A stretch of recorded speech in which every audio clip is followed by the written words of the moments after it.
আপনি 40 বছর রোজা করেন, আপনি এখনো কোরআন পড়া শিখতে পারেন নাই। আপনার তো লজ্জা করা উচিত।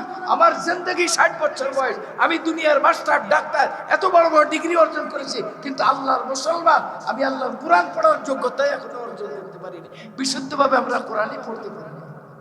অনেকে পড়তে পারেন, কিন্তু অনেকে আছে না যে এখনো কোরআন শুদ্ধভাবে পড়তে পারেন। হাজারো লাখ মানুষ। তা আপনার কি নিয়ে আপনি গর্ব করেন? আপনি কি নিয়ে গর্ব করেন? আপনার গর্বটা কি নিয়ে? এই অর্থ, এই বাড়ি, এই টাকা, এই ধন সম্পদ, আপনি এগুলো হিসাব করবেন কা? আপনি তো রাসূলুল্লাহর এই কথাগুলি হিসাব যোগ বিয়োগ করবেন না। আপনার হিসাব, আপনার ব্যাংক ব্যালেন্স, আপনার অন্যান্য কোথায় কি প্রফিট আছে, এগুলো নিয়ে আপনার তালি খাতা, আপনার হিসাব। আপনার তো আখিরাত নিয়ে চিন্তা নাই। আপনি আখিরাতের হিসাব নিতে করবেন কেন? আপনার কাছে আছে দুনিয়ার বড় বড় ওলিয়া, 30 বছর আগেরকার 4 আনার হিসাবও আপনার কাছে আছে। আপনার ব্যবসায়ী রাসূলুল্লাহ সাল্লাল্লাহু আলাইহি ওয়াসাল্লাম বলেন, কোন ব্যক্তি যদি রোজাদারকে ইফতারি করায়, সাহাবায়ে কেরাম বলেন, ইয়া রাসূলুল্লাহ, আমরা তো সেই শক্তি রাখি না, হুজুর কেমন করে আমরা ইফতারি করাবো? আমি তো গরিব মানুষ, আমার তো দিল চাই কিন্তু আমি পারি না। আল্লাহ রাসূল বলেন, মিন আও তামারাতিন আও মুসকাতিন আও মিন লাবানিন। রাসূলুল্লাহ বলেন, এক ঘট পানি দিয়েও যদি করাই, একটা খেজুরের টুকরা দিয়েও যদি করাই, এক ঘট পানি দিয়ে দুধ দিয়েও যদি করাই, এমনকি 1 গিলাস সাদা পানি দিয়েও যদি করাই, রাসূলুল্লাহ বলেন, রোজার সম্মানে আমি আল্লাহ তাকে জাহান্নাম থেকে মাফ করে দিব। আল্লাহ! আচ্ছা, এইবার একটু চিন্তা করেন, রমজানের রোজাদারের এত বড় দাম, রোজাদারকে যদি 1 ঘট পানি দিয়ে, একটা খেজুর দিয়ে কোন ব্যক্তি যদি ইফতারি করায়, রাসূলুল্লাহ বলেন, এই একটা খেজুর দিয়ে ইফতারি করানোর কারণে 1 ঘট পানি দিয়ে, 1 লুকমা পানি দিয়ে, একটু পানি দিয়ে ইফতারি করার কারণে, একটা খেজুর দিয়ে হোক, একটু পানি দিয়ে হোক, অর্থাৎ সর্বনিম্ন যাহা দিয়ে হোক, রমজানের রোজাদারকে যদি সম্মান করে, রাসূলুল্লাহ বলেন, এতটুকুর কারণে ওই ব্যক্তি যিনি ইফতারি করাইলেন, আল্লাহ পাক তাকে জাহান্নামের আগুন থেকে মাফ করে দিবেন। 1 নম্বর, আল্লাহ তাকে ক্ষমা করে দেবেন, গফারাল্লাহু লাহু, আল্লাহ তাকে ক্ষমা করে দেবেন, মাফ করে দেবেন। ওয়া আতাকাহু মিনান নার, আল্লাহ পাক তাকে জাহান্নামের আগুন থেকে মাফ করে দিবেন। অথচ এত বড় সুন্নাত, এত বড় সওয়াব, আমাদের দিল এত সংকীর্ণ, আমাদের দিল এত ছোট, আমরা এই সওয়াবের হাকিকত বুঝতে পারি নাই। মানুষ যদি এই সওয়াবের কথা বুঝতো, তাহলে নিজে খাবার নিয়ে রাস্তায় দাঁড়িয়ে দাঁড়িয়ে কাঁদতো আর বলতো, আল্লাহর রাস্তে আমার ইফতারিটা কবুল করো। আমি মদিনাতে দেখেছি, মক্কাতে দেখেছি, বিশেষ করে মদিনাতেও। এখন গত রমজান তো গোটাটাই ছিলাম। মদিনার যারা ছোট ছোট বাচ্চা, 1 লোকের যদি 4টে বাচ্চা হয়, 5টা ছেলে হয়, তাহলে এই বাপ মার বলা আছে, তারা এই ইফতারে নিয়ে মদিনায় দস্তরখানা লাগায়। কারোর দস্তরখানায় 100, কারোর দস্তরখানায় 500, কারোর দস্তরখানায় 10,000 লোক ইফতারি করবে। আর বাবা মা ওই সন্তানদের জোহরের নামাজের পরে হাজি এবং মুসাফিরদেরকে পাও জড়ায় জড়ায় ধরে, পাও জড়ায় ধরে। মদিনার ছোট ছোট বাচ্চারা কেন জানেন? পাও জড়ায় ধরে এই জন্য যে আমার দস্তরখানায় আপনাকে ইফতারি করতে হবে। যতক্ষণ রাজি না হয় ততক্ষণ মদিনার ওই বাচ্চারা পাও জড়ায় ধরে হাজিদের কাঁদতে থাকে। আল্লাহ আল্লাহ! আরে আপনি তো আপনার বোনেরও ইফতারি পাঠান না, আপনার এতিম খালারও ইফতারি পাঠান না, আপনার আপন এতিম ভাতিজারও ইফতারি পাঠান না। আপনি তো এত বড় কপাল পোড়া বদমাশ হয়ে গেছেন। নিজের আপন আত্মীয় স্বজন যারা গরিব, আল্লাহ 2-4 পয়সা দিচ্ছে, তাদেরও তো আপনি খবর রাখেন না, তাদেরও তো একটা ইফতারি পাঠান না। তো রাসূল করিম সাল্লাল্লাহু আলাইহি সাল্লাম বলছেন, তোমার মালের ভিতরে তোমার আত্মীয় স্বজনের হক আছে। তোমার মালের ভিতরে তোমার আত্মীয় স্বজন। আপনি তো বন্ধুর জন্য 1000 টাকার নোট ফুরান, তাদেরকে নিয়ে পার্টি দেন, বারবিকিউ পার্টি দেন, তাদেরকে নিয়ে অনেক খরচ করেন, কিন্তু আপনার আপন গরিব আত্মীয় স্বজন, খালা ফুফু, আপনজন, আপনি গরিবের কারণে তাদের সাথে সম্পর্কই ছিন্ন করে ফেলছেন। রাসূল করিম সাল্লাল্লাহু আলাইহি ওয়াসাল্লাম বলছেন, মানুষ যদি বুঝতেন যে ইফতারি করানোর কি লাভ, মানুষ মানুষের পাও জড়ায় ধরত। যে নিয়ম এখনো মদিনায় আছে। আল্লাহ আমাদেরকে দেখার তৌফিক দান করুন। আমিন বলবেন না? আমিন বলবেন কে? ওই তো চাহিদাও তো এরকম না, মুখে কোন রকম একটু বলে, জোরে করে আমিন। রমজানকে আল্লাহ তাআলা নাযিল করেছেন আত্মশুদ্ধির জন্য। কি জন্য? আপনি আপনার জিন্দেগীর 50 বছর রোজা করেছেন, আপনার আত্মশুদ্ধি হয়েছে কিনা আপনি কি খবর নিছেন? যদি আপনার আত্মশুদ্ধি না হয়ে থাকে, বুঝবেন আপনার রোজা যথার্থ হয় নাই। কুতিবা আলাইকুমুস সিয়ামু কামা কুতিবা আলাল্লাযীনা মিন ক্বাবলিকুম লাআল্লাকুম তাত্তাকুন। আল্লাহ রাব্বুল আলামিন ঘোষণা করেন, হে মুমিনগণ, আমি আল্লাহ তোমাদের উপরে রোজাকে ফরজ করেছি, তোমাদের পূর্ববর্তীদের উপরে ফরজ করেছিলাম। আর এই রোজাকে ফরজ করা হয়েছে বান্দা যেন আল্লাহ ভীরু হয়, বান্দা যেন আত্মশুদ্ধি অর্জন করে। এখন হিসাব লাগানোর বিষয়, আপনি 30 বছর রোজা করেছেন, আপনি 50 বছর রোজা করেছেন, আপনি 20 বছর করেছেন, আপনার কি আত্মশুদ্ধি অর্জন হয়েছে? যদি হয়ে থাকে বুঝেন যে আপনার রোজা যথার্থ হয়েছে। আর যদি আত্মশুদ্ধি না হয়ে থাকে, বুঝেন আপনার রোজা ফরজ আদায় হয়েছে, কিন্তু রোজার মূল মাকসাদ অর্জিত হয় না। খুব সূক্ষ্ম কথা। এত বড় রহমত, এত বড় বারাকাত রমজানের।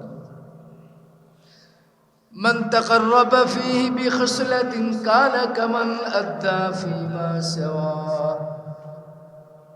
মুহাম্মদুর রাসূলুল্লাহ সাল্লাল্লাহু আলাইহি সাল্লাম ঘোষণা করেন, মাহে রমজান এত বড় বরকতপূর্ণ, এত বড় ফজিলতপূর্ণ, এত বড় ফজিলতপূর্ণ।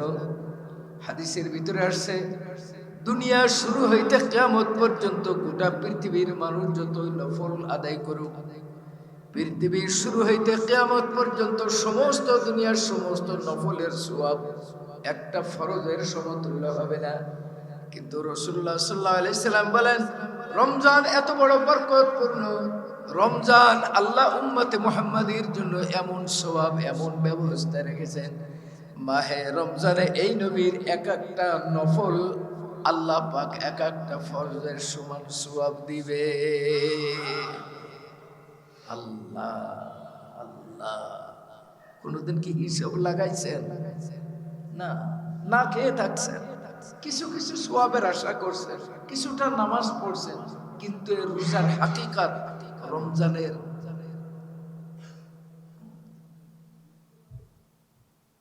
এর পরিপূর্ণ হাকিকাত, এর পরিপূর্ণ অর্জন, এটা আমাদের অর্জিত হয় না।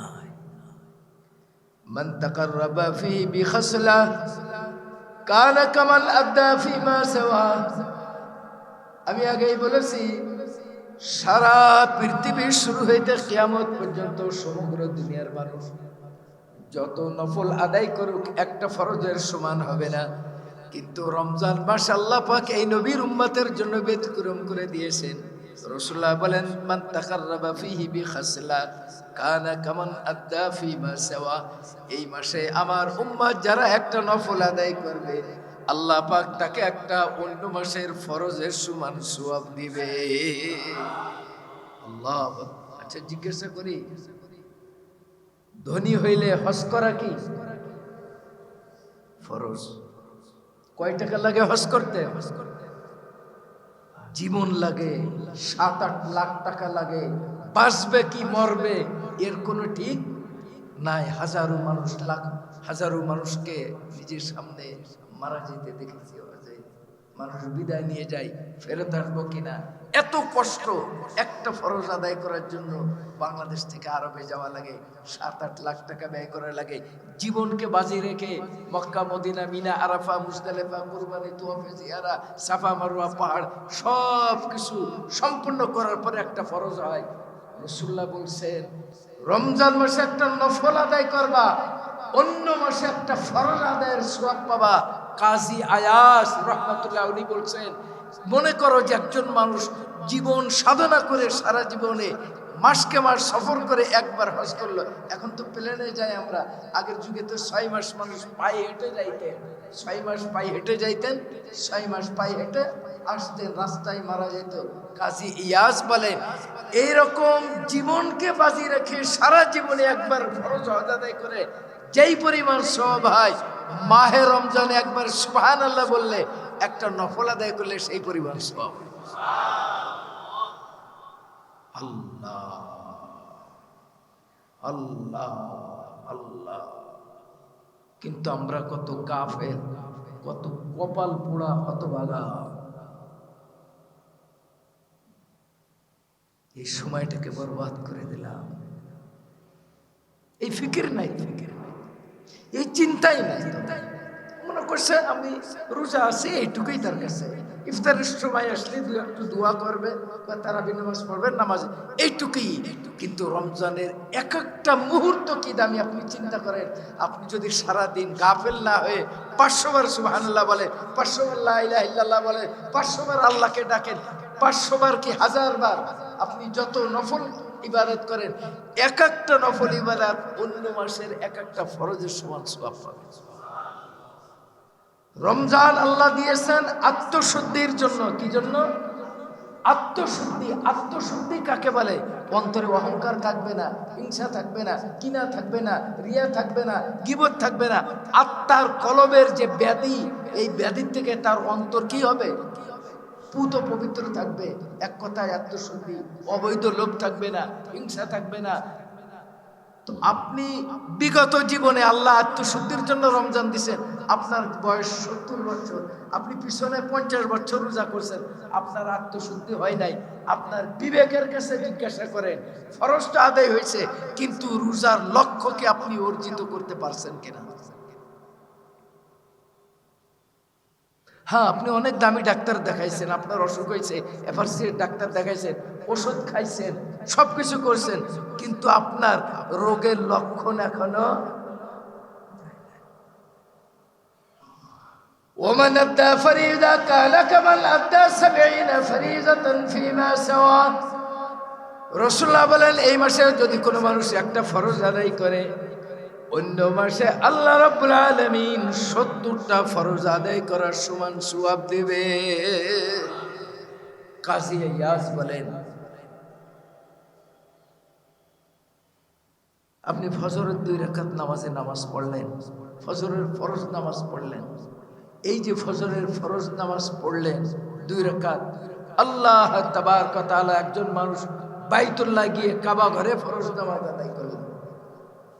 একজন ব্যক্তি জিহাদ করলো, সেটাও ফরজ জিহাদ আদায় করলো, ফরজ হজ আদায় করলো। ফরজ হজ, ফরজ জিহাদ, ফরজ ইবাদত 70টা আদায় করে যেই সওয়াব পাবে, এই মাসে মাহে রমজানে 2 রাকাত ফরজ নামাজ, একটা ফরজ আদায় করে বান্দা সেই পরিমাণ সওয়াব পাবে। আল্লাহ পাক কি দিয়েছেন এই নবীর উম্মতকে, কি দিয়েছেন। আমরা তো বদনসিব।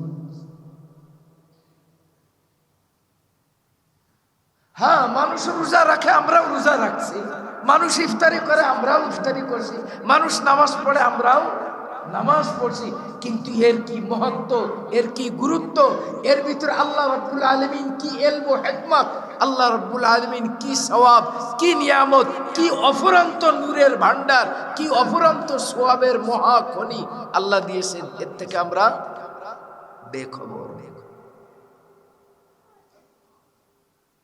হযরতে আলী রাদিয়াল্লাহু তাআলা যখন রমজান মাস আসতেন, দুনিয়ার মানুষের সঙ্গে কথা বলা বন্ধ করে দিতেন, এমনকি নিজের বিবিকেও কোনো কথা বলা দরকার হলে কাগজে ছোট্ট একটু চিরকুট লিখে দিয়ে দিতেন। আর গোটা রোজা অবস্থায় প্রত্যেকদিন তিনি 8 বার কোরআন খতম করতেন। আপনি তো কোরআন পড়াটাই শেখেন না, আপনি খতম কি করবেন? আপনার তো কোরআন শুদ্ধ করে পড়ার সৌভাগ্যই আল্লাহ দেয় না। আপনি দুনিয়ার বহু ডিগ্রি নিয়েছেন, অনেক কিছু অর্জন হয়েছে, অনেক কিছু আপনার অর্জিত হয়েছে, কিন্তু আল্লাহর কালাম, আল্লাহর কোরআন, যেটা আল্লাহ মাহে রমজানে নাযিল করেছে, এই কোরআন পড়ার যোগ্যতাই তো আপনি অর্জন করেন। বহু শিক্ষার আছে, বুঝার আছে। শাহরু রমাদান আল্লাযী উনজিলা ফীহিল কুরআন। রমাদান হলো ওই মাস, যেই মাসটা হলো আল্লাহর কোরআন নাযিলের মাস। প্রশ্ন আসে, হুজুর কোরআন তো নাযিল হয়েছে 23 বছরে, তো রমজানে কিভাবে নাযিল হলো? বাল হুয়া কুরআনুম মাজিদুম ফি লাওহিন মাহফুজ। কোরআন ছিল আল্লাহর সংরক্ষিত স্থান লাওহে মাহফুজে। এই লাওহে মাহফুজ থেকে মাহে রমজানে আল্লাহ রাব্বুল আলামিন প্রথম আসমানে রেখে দিয়েছেন। প্রথম আসমান থেকে জিবরিল আমিনের মাধ্যম দিয়ে আল্লাহ পাক 23 বছরের নবুয়তের জিন্দেগিতে আল্লাহ কোরআনকে রাসূলুল্লাহর উপরে দিয়েছেন। কিন্তু কোরআন ছিল কোথায়? লাওহে মাহফুজ। লাওহে মাহফুজ কি জিনিস বুঝবেন না এই জগতের এই স্টুডেন্ট তো আপনারা না। হাদিসে পাকের মধ্যে আছে লাওহে মাহফুজের এরিয়া, এর দৈর্ঘ্য প্রস্থ 7 আসমান 7 জমিনের থেকেও বড়।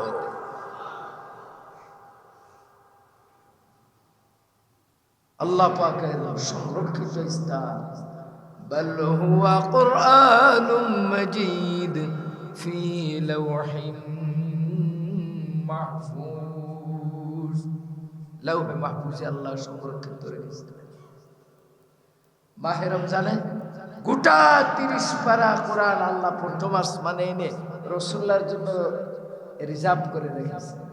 এইখান থেকে 23 বছরের নবুয়তের জিন্দেগিতে আল্লাহ পাক ইকরাতে শুরু করে ওয়াত্তাকু ইয়াওমান তুরজাউনা ফীহি ইলাল্লাহ পর্যন্ত আল্লাহ তাআলা রাসূলুল্লাহর উম্মতকে জন্য আল্লাহ নাযিল করে নবীজির উপরে দান করেছেন। তো কোরআনের নাযিল মাস।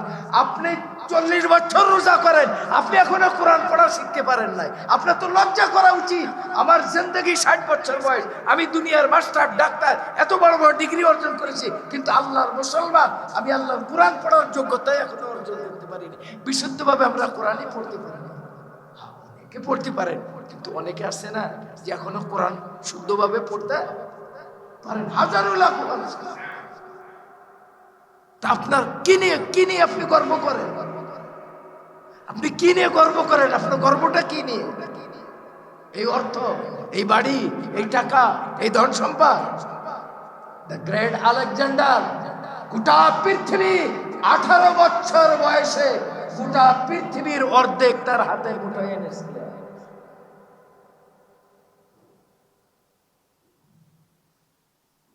আমরা কোরআন হাদিসের পরিভাষায় যাকে বাচ্চা ইস্কান্দার বলা হয়, অতীত যুগে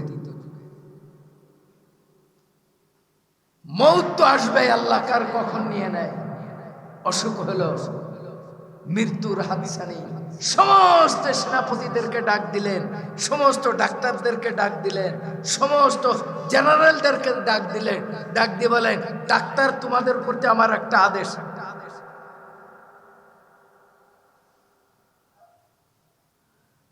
জেনারেল তোমাদের প্রতি আমার একটা আদেশ, আর আমার সৈন্যবাহিনী যারা আছে তোমাদের প্রতি একটা আদেশ।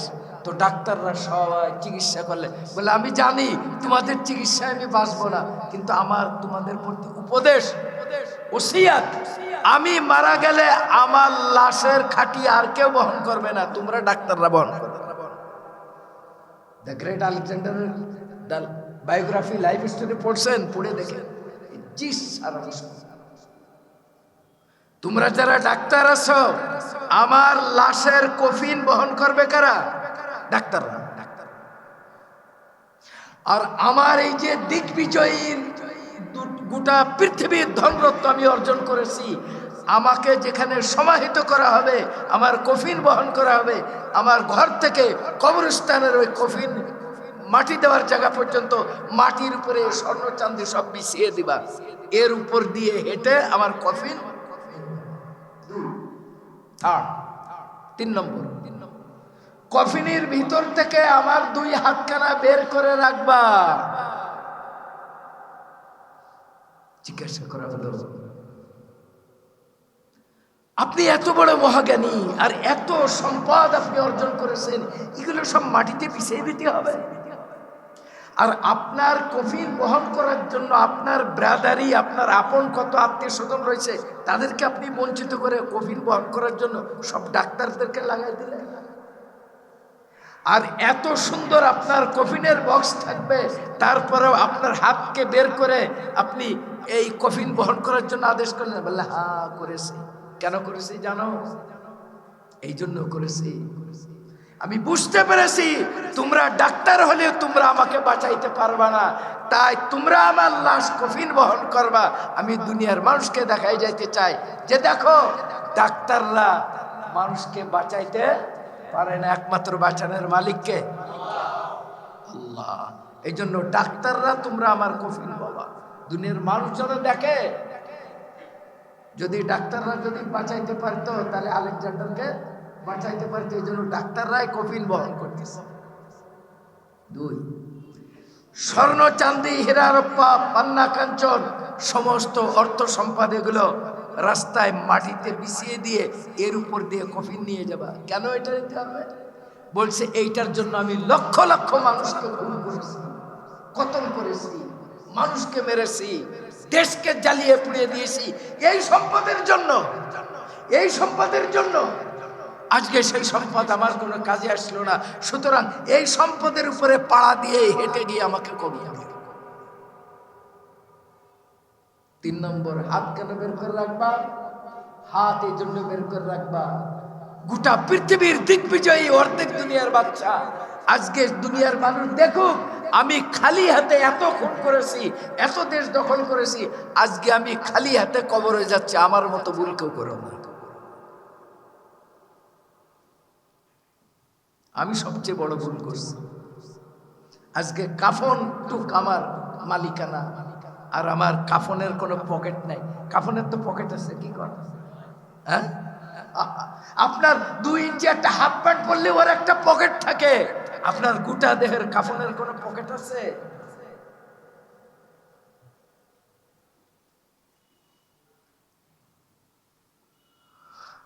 মান তাকাররাবা ومن أدى فريضة كان كمن أدى 70 فريضة فيما سوى। এই মাসে যেই ব্যক্তি একটা ফরজ আদায় করলো, আল্লাহ রাব্বুল আলামিন অন্য মাসে 70টা ফরজ আদায় করার সওয়াব পাবে। আল্লাহ, কিন্তু আমরা কত গাফেল, কত গাফেল।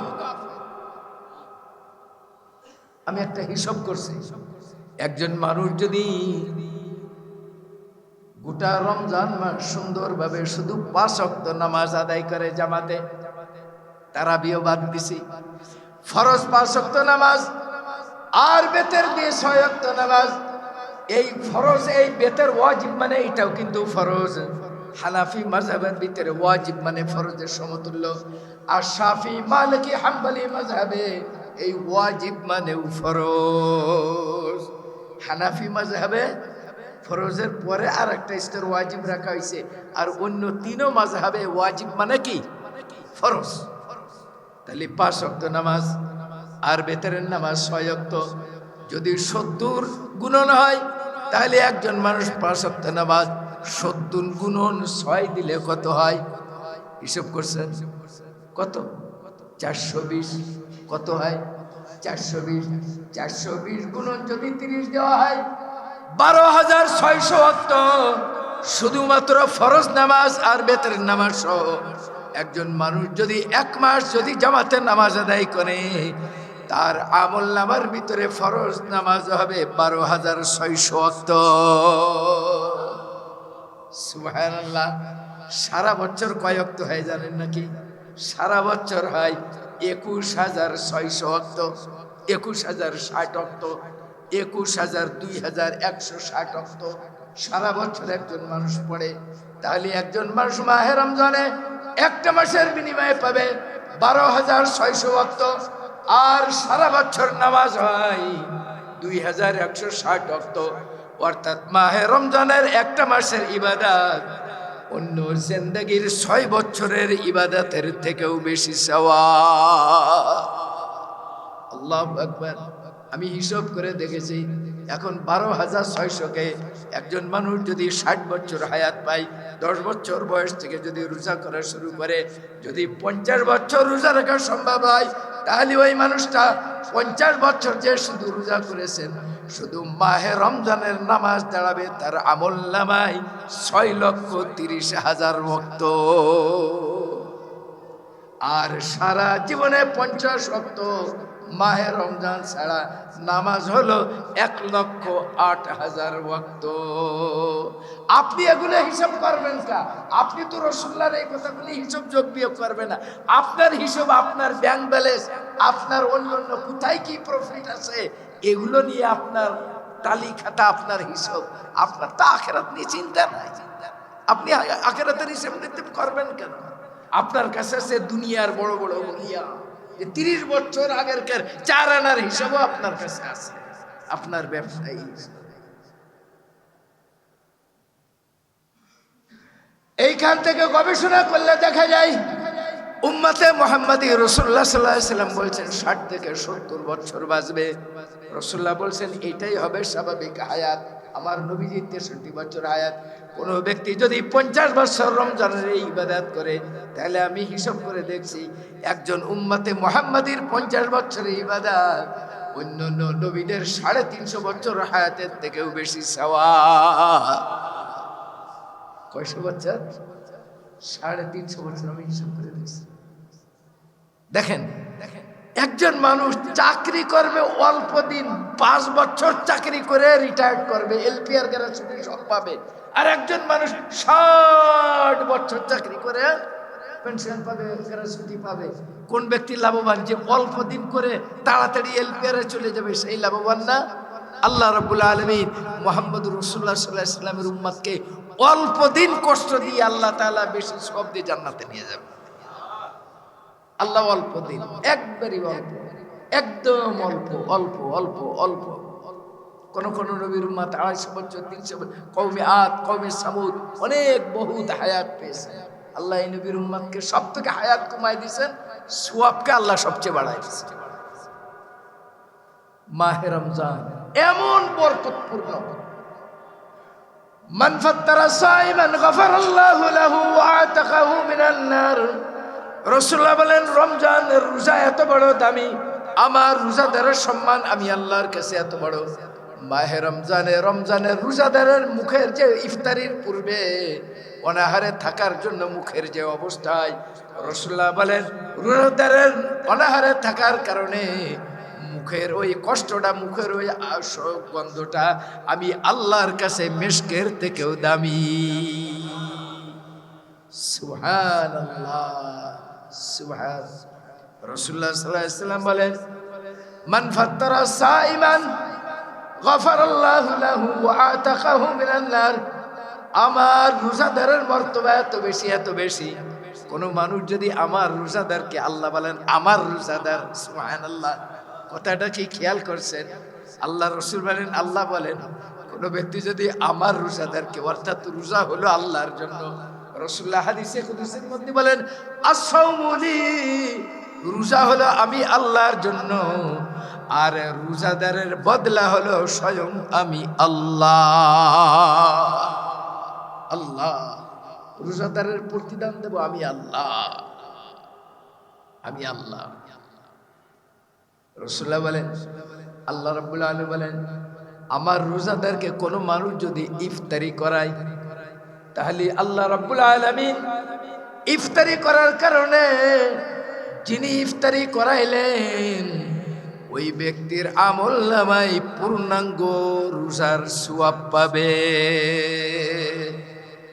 রাসূলুল্লাহ সাল্লাল্লাহু আলাইহি ওয়াসাল্লাম বলেন কোন ব্যক্তি যদি রোজাদারকে ইফতারি করায়, সাহাবা কেরাম বলেন ইয়া রাসূলুল্লাহ আমরা তো সেই শক্তি রাখি না, হুজুর কেমন করে আমরা ইফতারি করাবো, আমি তো গরিব মানুষ, আমার তো দিল চাই কিন্তু আমি পারি না। আল্লাহ রাসূল বলেন মিন আও তামারাতিন আও মুসকাতিন আও মিন লাবানিন।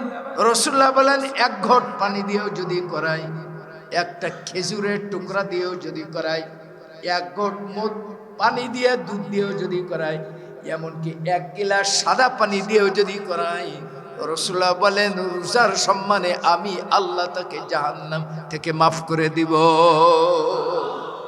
আল্লাহ, আচ্ছা এইবার একটু চিন্তা করেন, রমজানের রোজাদারের এত বড় দাম, রোজাদারকে যদি এক ঘট পানি দিয়ে একটা খেজুর দিয়ে কোনো ব্যক্তি যদি ইফতারি করায়, রাসূলুল্লাহ বলেন এই একটা খেজুর দিয়ে ইফতারি করানোর কারণে এক ঘট পানি দিয়ে, এক লুকমা পানি দিয়ে, একটু পানি দিয়ে ইফতারি করার কারণে, একটা খেজুর দিয়ে হোক, একটু পানি দিয়ে হোক, অর্থাৎ সর্বনিম্ন যাহা দিয়ে হোক, রমজানের রোজাদারকে যদি সম্মান করে, রাসূলুল্লাহ বলেন এতটুকুর কারণে ওই ব্যক্তি যিনি ইফতারি করাইলেন আল্লাহ পাক তাকে জাহান্নামের আগুন থেকে মাফ করে দিবেন।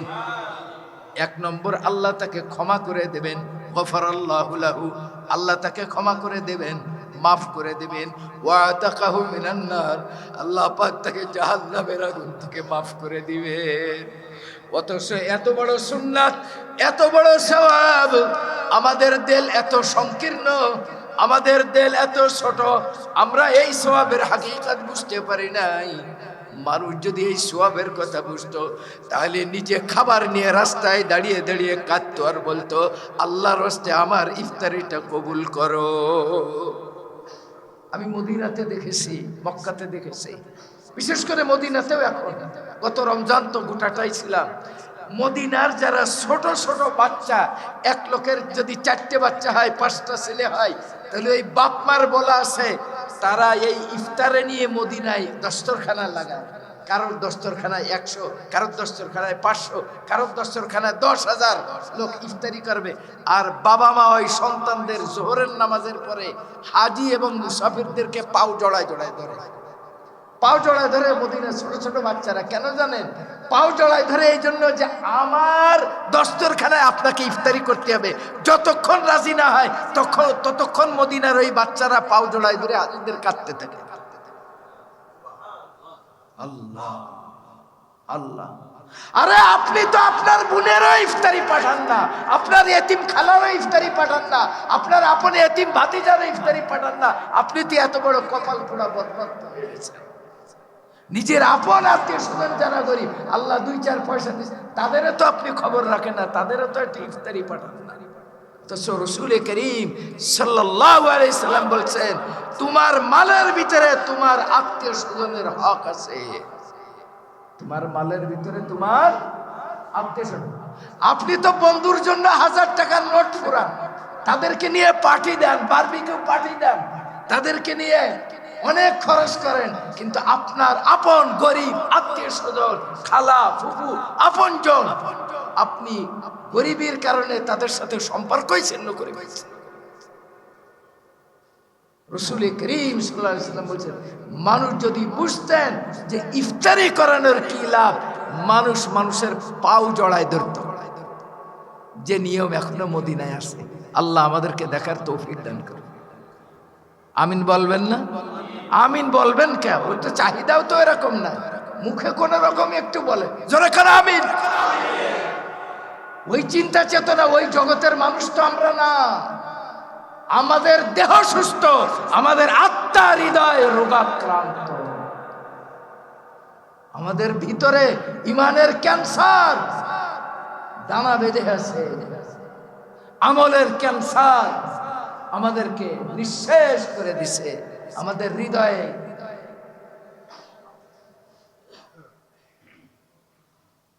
আত্মশুদ্ধি অর্জিত হয়। আপনি 50 বছর রোজা করেছেন, 40 বছর রোজা করেছেন, 40 বছর রোজার কি রেজাল্ট?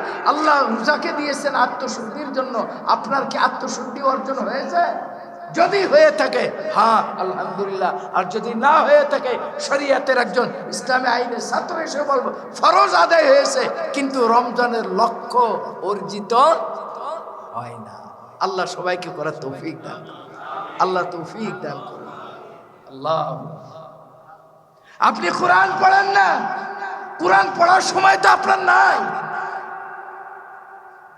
পৃথিবীর অনেক দেশে গিয়েছি, এমন অনেক দেশে গিয়েছি, দেখেছি সচক দিয়ে রমজান আসলে তারা সেই দেশের মানুষ লাভ করা বাদ দিয়ে দেয়, তারা ডিসকাউন্ট দেয়, অফার দেয় মালের জন্য।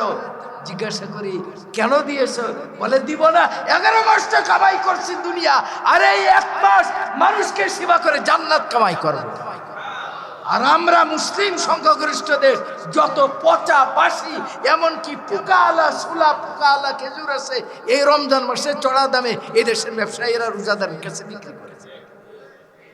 এখানে শসার কেজি হয় 200 টাকা, লেবুর হালিয়া 100 টাকা। এরা সারা জীবন ব্যবসা করছে, এদের পোষায় নাই।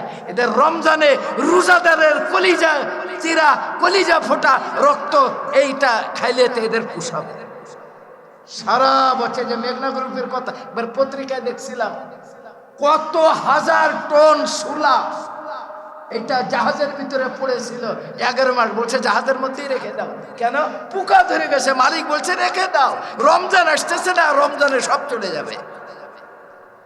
পত্রিকায় আর্টিকেল লিখেছিল যে জাহাজের ভিতরে সুলা নিয়ে আসছে বিদেশ থেকে, ব্রাজিল থেকে। ওই সুলায় কি হয়েছে? পোকা। বলছে এই মাসে বিক্রি করবো না, জাহাজে রেখে দাও।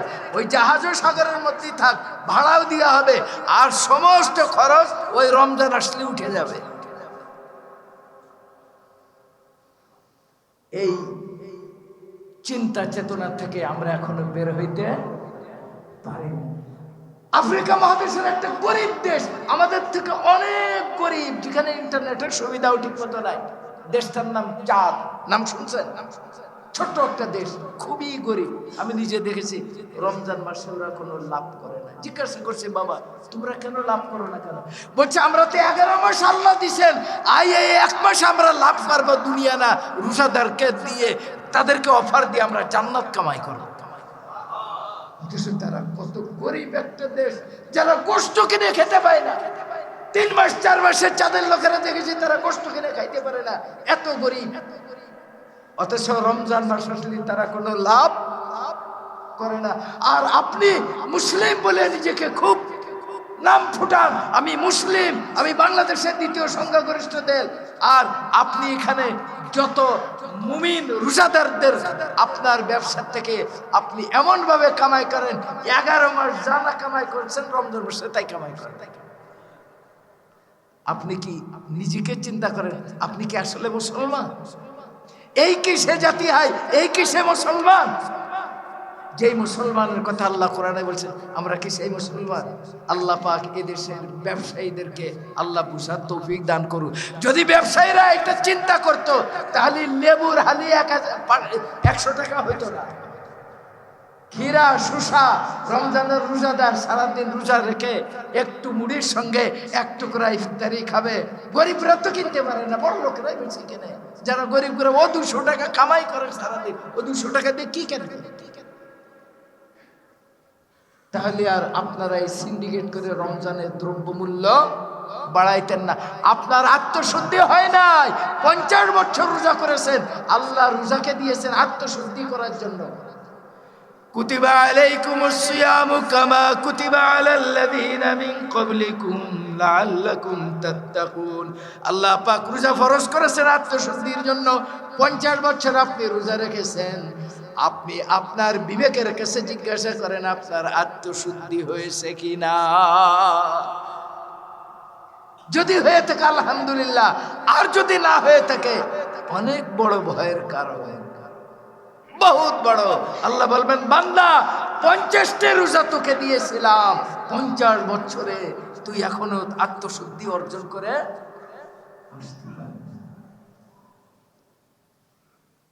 রমজানের শিক্ষা কি? আত্মশুদ্ধি। হৃদয়ের ভিতরে অহংকার থাকবে না, হিংসা থাকবে না। আমাদের অন্তরে কি হিংসা আছে না নাই? অহংকার আছে না নাই? এক দল আর এক দলের সাথে আছে না নাই? হিংসা না, হিংসার জাহাজ একজন, হিংসার ফ্যাক্টরি।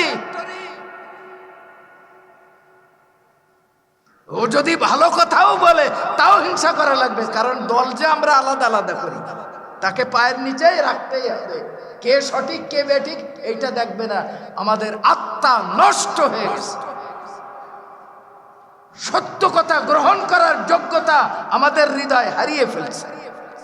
ভালো কথা অ্যাকসেপ্ট করার ক্ষমতা আমাদের না। অথচ হাদিসের মধ্যে আছে অহংকার কাকে বলে? আল কিবরু বাতরুল হাক্কি গামতুন নাস। অহংকার বলা হয় সত্যকে অস্বীকার করা, হক জিনিসকে মানতে, সঠিক জিনিসকে মানতে হৃদয় অন্তর চাই না। আর গোটা পৃথিবীর ভিতরে যে কোনো মানুষ হোক, একজন মানুষ থেকেও আপনি নিজেকে ভালো মনে করতে পারবেন না। আল কিবরু বাতারুল হাক্কি গামতুন নাস। গোটা পৃথিবীর যত মানুষ আছে মনে করতে হবে আমি সবার চেয়ে খারাপ, আমার থেকে সবাই ভালো, আমি সবার থেকে কি খারাপ। আমরা কি আসলে এটা মনে করি? মনে করি? খালি একটু বলে দেখেন যে অমুক লোক খারাপ, আপনার 14 নসল ধ্বংস করে দেওয়ার জন্য প্রস্তুত। একবার বরিশালে মাহফিলে গেছিলাম, তা বড় এলাকার খুব প্রভাবশালী মানুষ, কিন্তু বয়স্ক 97 বছর বয়স, চলতে পারে না, চেয়ারে এই ইয়ে করে ধরে আমার কাছে নিয়ে আসছে, বসাইছে, কথা দেখা করার জন্য আসছে। কিন্তু বুড়া খুব মিজাজি, মানে খুব খানদানি। তো বলছে, হুজুর আমার পকেটে থানা থাকে, এই ডান পকেটে এক থানা, বাম পকেটে এক থানা। বয়স কত? 97 বছর বুড়া, বসতে পারে না, মানুষ ধরে নিয়ে আসছে। কথার এক প্রকারে বলছে নিজের বড় তো, বলছে হুজুর আমার ডান পকেটে এক থানা থাকে আর বাম পকেটে। আসলে ডান পকেটে কি থানা থাকে? ওর অহংকারে, ওর বয়স বুড়া হয়েছে কিন্তু ওর অহংকার ধ্বংস হয় না, আত্মশুদ্ধি হয় না। বলে হুজুর আমার এক পকেটে এই থানা, এই পকেটে আর এক থানা, 2 পকেটে 2 থানা থাকে। আমি বললাম মাশাআল্লাহ। কুতিবা আলাইকুমুস সিয়ামু কামা কুতিবা আলাল লাযিনা মিন ক্বাবলিকুম লাআল্লাকুম তাত্তাকুন। আল্লাহ রাব্বুল আলামিন যাদেরকে রোজা দান করেছেন, রাসূলুল্লাহ সাল্লাল্লাহু আলাইহি ওয়াসাল্লাম একবার সাহাবীদেরকে বললেন, সাহাবায়ে কেরাম আমার মেম্বারে রাসূলের কাছে আসো। সাহাবায়ে কেরাম মেম্বারে রাসূলের কাছে আসলেন। নবীজি প্রথম সিঁড়িতে উঠলেন, নবীজি জোরে বললেন আমিন। আবার দ্বিতীয় সিঁড়িতে উঠলেন, রাসূলুল্লাহ বললেন আমিন।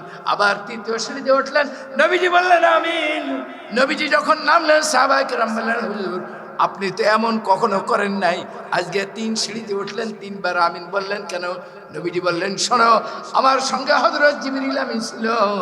জিবরিল আমাকে বললেন, হুজুর যারা রমজান মাসের রোজা পাইল কিন্তু নিজের জাহান্নামকে মাফ করাইতে পারল না, তারা ধ্বংস হয়ে যাক। হুজুর আপনি বলেন আমিন। আমি জিবরিল বলে আমিন।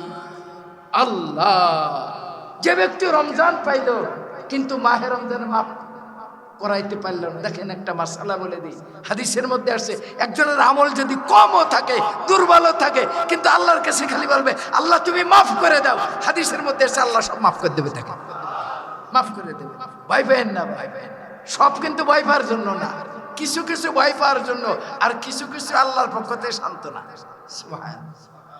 রাসূলুল্লাহ বললেন, প্রথম সিঁড়িতে যখন আমি উঠেছি, জিবরিল বললেন, ইয়া রাসূলুল্লাহ যেই ব্যক্তি মাহে রমজান পাইল কিন্তু নিজের গুনাহ মাফ করাইতে পারল না, অর্থাৎ রোজা রাখলো না, অর্থাৎ আল্লাহর কাছে মাফ চাইল না, ক্ষমা চাইল না, এই ব্যক্তি আপনি যদি বেশি ইবাদতও করতে না পারেন, আপনি সুবহে সাদিক থেকে মাগরিবের আগ পর্যন্ত রোজা করেছেন, 5 ওয়াক্ত নামাজ পড়েছেন, হালাল মাল খেয়েছেন, মনে রাখবেন যারা হারামখোর, যারা হারাম খায় এদের জিন্দেগীর একটারও ইবাদত কবুল হবে না। এরা কিন্তু এই আওতার বাইরে। মনে ইবাদত কবুলের 1 নম্বর শর্ত হলো হালাল রিজিক। কি রিজিক? আমাদের বাংলাদেশের যে সমস্ত বড় বড় কর্মকর্তারা আছে এদের অবস্থা আমি বলবো না, এদের অবস্থা আমাদের থেকে শয়তানও বেশি ভালো যাবে। দূরবীন দিয়ে খুঁজলে 2-1 পাওয়া যাবে সচ্চা পাক্কা মুসলমান। আমার এক আত্মীয় আছে, মিয়াজিতে চাকরি করতেন, বড় অফিসার।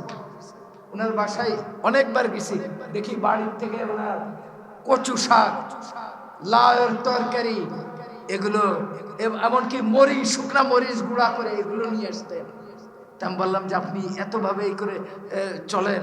বলছে হুজুর আমি তো চলতে পারি না, 2 বাচ্চাকে পড়াই, হুজুর এই জন্য আমি সরকারি বাসাও থাকি না। অথচ তারেরই পিয়ন ঢাকায়, তার 9 তলা 3টা বাড়ি, সেই লোকেরই পিয়ন। লালমনিরহাট গেছিলাম গত বছর।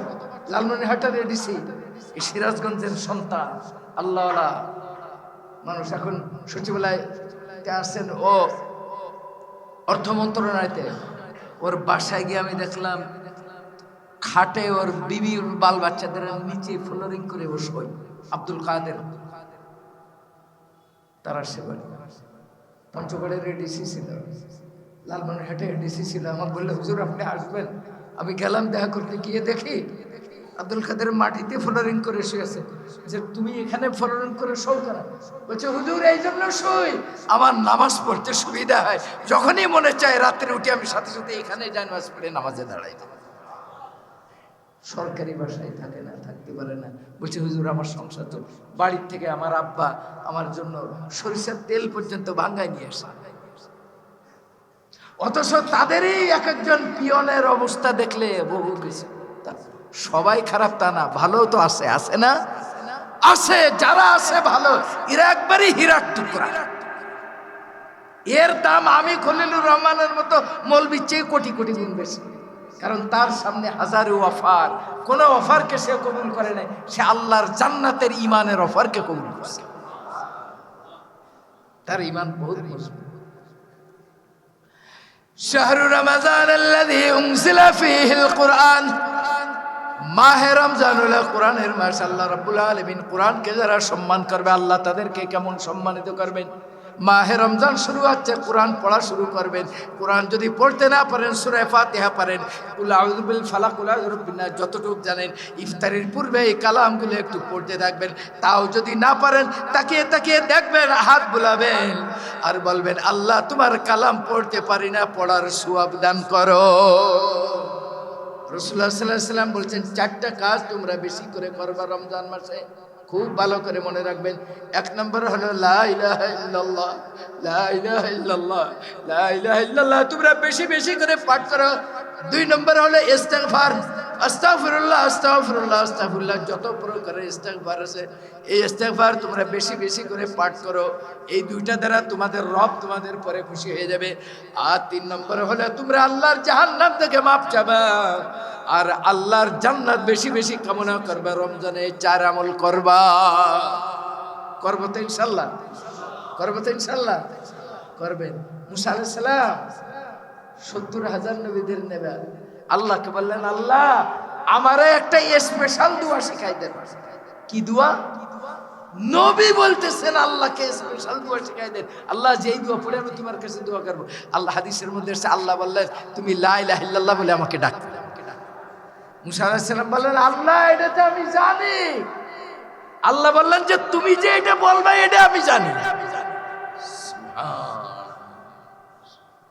আল্লাহ রাব্বুল আলামিন ডাক দিয়ে বললেন, ও আমার কালিমুল্লাহ শোনো, 7 আসমান 7 জমিনকে যদি এক পাল্লায় রাখা হয় আর এক পাল্লায় যদি লা ইলাহা ইল্লাল্লাহ রাখা হয়, ও আমার কালিমুল্লাহ জেনে রাখো, লা ইলাহা ইল্লাল্লাহর পাল্লা ভারী হয়ে যাবে। আল্লাহ আল্লাহ আল্লাহ আল্লাহ, লা ইলাহা ইল্লাল্লাহ, লা ইলাহা ইল্লাল্লাহ, লা ইলাহা ইল্লাল্লাহ। হৃদয়ের আবেগ দিয়ে, হৃদয়ের ভালোবাসা দিয়ে মাবুদে হাকিকিকে ডাক দেবে। রাসূল বলেছেন, তোমরা লা ইলাহা ইল্লাল্লাহ বেশি পাঠ করবা আর ইস্তিগফার বেশি তোমরা পাঠ করবা আর আল্লাহর জাহান্নাম থেকে তোমরা মাপ চাবা আর আমি আল্লাহর জান্নাত তোমরা বেশি বেশি করে চাবা। এই 4 আমল রমজানে বেশি করে করো। আল্লাহ আমাদের করার তৌফিক দান করুন।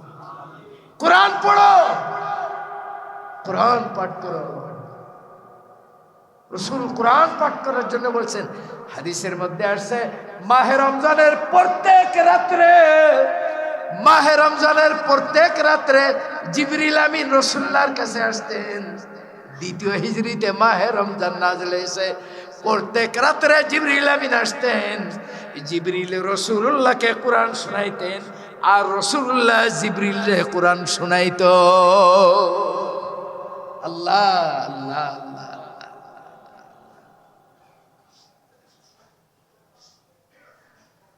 যতটুকুই পারেন অন্তত রমজান মাসে একটা খতম দেন, একটা খতম দেন, চেষ্টা করবেন তো ইনশাল্লাহ। একটা পারা পড়েন, সারা বছর আপনি দুনিয়ার জন্য করেন, এই রমজান মাসে অন্তত একটা ঘন্টা কোরআনের জন্য দেন, যেই কোরআনের বদলাতে এত সওয়াব আমরা পাইছি। কি বলেন ঠিক না?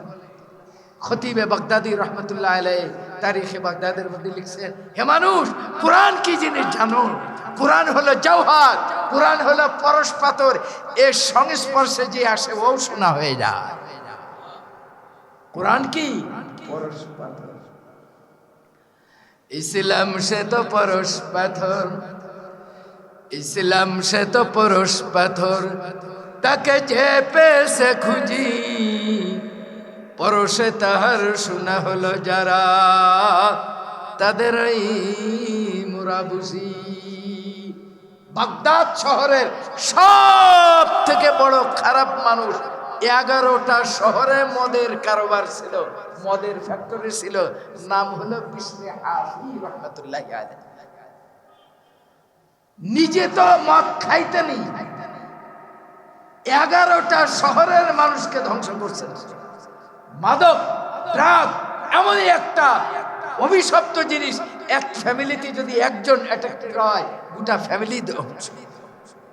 এর দুনিয়াও শেষ, আখিরাতেও শেষ। তো এই 11 শহরের মধ্যে কারবার, রাস্তা দিয়ে হেঁটে যাচ্ছেন, পায়ের নিচে একটা কাগজ পড়ছে, মাতাল অবস্থায় নিশাগ্রস্ত তুলছে, তুলে দেখে যে আল্লাহর কোরআন লেখা, বিসমিল্লাহির রহমানির রহিম। সুবহানাল্লাহ হবে, মুহাব্বত হবে, সুবহানাল্লাহ। মনে মনে ভাবছে, হায়রে, আমি একটা মাতাল, মদখোর, মদের কারবারি, আমার মতো মানুষের জুতার নিচেই আল্লাহর বিসমিল্লাহ পড়ছে, তাহলে আমার মতো এরকম না জানে আরো কত মানুষ এর উপরে পাড়া দেবে। কাগজটারে তুলছেন, ধুইছেন, আতর লাগাইছেন, বাজারে গিয়ে মখমলের কাপড় কিনে বলছে যে কোথায় রাখবো, আমার সারা ঘর তো না পাক, সারা রাত কাগজের টুকরাটা মাথায় করে দাঁড়ায় রয়েছে। সকাল হলে ইমাম সাহেবের কাছে যেয়ে মসজিদে জমা দেবেন। আল্লাহর কি কুদরত, আল্লাহ পাক ওই রাত্রে বাগদাদের 40 জন ওলিকে খাবে দেখাইছেন। হে আমার ওলি, সকালবেলায় বিশরে হাফিকে গিয়ে আমি আল্লাহর সালাম আর পয়গাম দিও, আমার কোরআনকে জমিন থেকে উঠায় মাথার উপরে উঠাইছে, আমার নাপাকি থেকে বাঁচাইছে, আমি দুনিয়ার নাপাকি থেকে বিশরে হাফিকে উঠাই, আমি আল্লাহর আরশ পর্যন্ত তার সম্মান বাড়াই। লম্বা চওড়া কথা। সকালবেলায় ওই আল্লাহর ওলিরা বিশরে হাফির বাড়িতে আসছে, বাগদাদের লোকেরা বিস্ময়ে হতবাক। আরে আল্লাহর ওলিরা এই মদখোরের বাড়িতে, এই মদের ফ্যাক্টরি মালিকের বাড়িতে খবর দিছে, যাও বিশরে হাফিকে ডাক দাও। বিশরে হাফি কাছে খবর দিছে যে বাগদাদের সব আল্লাহর ওলিরা আসছেন। কেন আসছেন? বলছে আল্লাহর পয়গাম নিয়ে আসছে তোমার জন্য। ভয়ে কাঁপতে কাঁপতে মনে করছে মালাকুল মউত আসছে, আমার জিন্দেগি আজকে শেষ। কাঁপতে কাঁপতে সামনে আসছেন, যখন বলছে তুমি নাকি এই নেক কাজ করেছো, তাই আল্লাহ তোমাকে দুনিয়ার নাপাকি থেকে পবিত্র করে আল্লাহ তোমাকে আরশে আজিম পর্যন্ত তোমার সম্মানকে সমুন্নত করবে। তুমি আল্লাহর কালামকে ইজ্জত করছো। এক চিৎকার দিয়েছেন, এক চিৎকার দিয়ে তওবা করছেন। 11টা মদের দোকানে, কারখানায় আগুন লাগাইছেন, সমস্ত অর্থ করি গরিবদের মধ্যে বন্টন করে দিয়েছেন।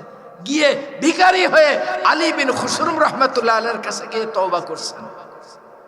40 দিনে কোরআনের হাফেজ হয়েছেন। সুবহানাল্লাহ, কোরআনের হাফেজ হয়েছেন 40 দিনে। এরপরে ইমাম মালিক বিন আনাস আব্দুল্লাহ বিন মুবারকের কাছে গিয়ে হাদিস পড়ে 4 লাখ হাদিস মুখস্থ করছেন। আল্লাহর ওলি আবদাল হয়ে গেছেন। ইমাম আহমদ ইবনে হাম্বল গিয়ে তার কাছে গিয়ে দোয়া চাইতেন। যেদিন মারা গেছেন 11 লক্ষ আলেম তার জানাজায় শরীক ছিল। জানাজার খাটিয়া নিছেন কে জানেন? জানাজার খাটিয়ার সামনের ডান পাশে ধরেছেন মাযহাবের ইমাম আহমদ বিন হাম্বল রাহমাতুল্লাহ আলাইহি। জানাজার বাম পাশে ধরেছেন ইমাম ইয়াহইয়া বিন মুঈন। জানাজার পিছনে ধরেছেন হযরতে সুফিয়ান বিন উয়াইনার মতো মানুষ। এমন এমন আলেমরা তিনার জানাজা কাঁধে করে নিয়ে কবরে দিছেন। আল্লাহর ওলি হয়ে গেছেন, কোরআনের হাফেজ। যেই রাত্রে মারা গেছেন, সাফিনাতুল আউলিয়া কিতাবের ভিতরে ইমাম আহমদ ইবনে হাম্বল খাবে দেখছেন। জিজ্ঞাসা করছেন, মা ফাআলাল্লাহু বিক, হে বিশর হাফি, আল্লাহ তোমার সঙ্গে কি ব্যবহার করেছেন? বিশর হাফি উত্তর দিয়েছেন, হে আল্লাহর ওলি, হে ইমামুল ইসলামি ওয়াল মুসলিমিন, আল্লাহ আমাকে মাফ করে দিয়েছেন। আমার জানাজায় যত লাখ মানুষ এসেছেন আল্লাহ তাদেরকে মাফ করে দিয়েছেন। কিয়ামত পর্যন্ত যারা আমাকে মোহাব্বত করে দোয়া করবে আমার আল্লাহ ঘোষণা করছেন তাদেরকেও আল্লাহ মাফ করে দিবে। ইসলাম সে তো পরশ পাথর, ইসলাম সে তো পরশ পাথর, তাকে যে পেছে খুঁজি, পরশে তাহার শোনা হলো যারা, তাদের মুরা বুঝি।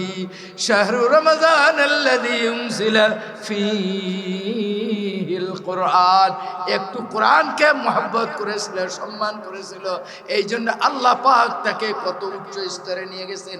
এই জন্য মাহে রমজানে আমরা ইফতারি করাবো, তাহাজ্জুদ পড়বো, ইশরাক পড়বো, চাশত পড়বো, আওয়াবিন পড়বো। ইফতারির আগে কেঁদে কেঁদে আল্লাহকে রাজি করব, কেঁদে কেঁদে আল্লাহকে খুশি করব। তাহাজ্জুদের সিজদার ভিতরে গিয়ে আল্লাহকে রাজি করব, নিজের ইবাদত করব, কোরআন তেলাওয়াত করব, যাকাত আদায় করব, শেষ 10 রমজানে ইতিকাফ করব। যত ইবাদত আছে জিন্দেগীর এই জীবনটাকে, এই মাহে রমজানকে জান্নাত কামায়ের জন্য যথেষ্ট মনে করব। মান কামা ফি লাইলাতিল কদরি মান সামা রমাজান ঈমানান ওয়া ইহতিসাবান গুফিরা লাহু মা তাকাদ্দাম মিন যামবি। রাসূলুল্লাহ বলেন, মুত্তাফাকুন আলাইহি, বুখারী মুসলিমের হাদিস। নবীজি বলেন, যে ব্যক্তি মাহে রমজানে আল্লাহর সওয়াবের আশা করে রোজা করলো, ইতিকাফ করলো, তারাবি পড়লো, রোজাদারকে ইফতারি করার নেক কাজ করলো, তার আগের পিছনের সমস্ত গুনাহকে আল্লাহ মাফ করে দিবেন। আল্লাহ রাব্বুল আলামিন মাহে রমজানকে বিশ্ব মুসলমানের দুনিয়া আখিরাতের কল্যাণের জন্য আল্লাহ পাক কবুল করে নাও।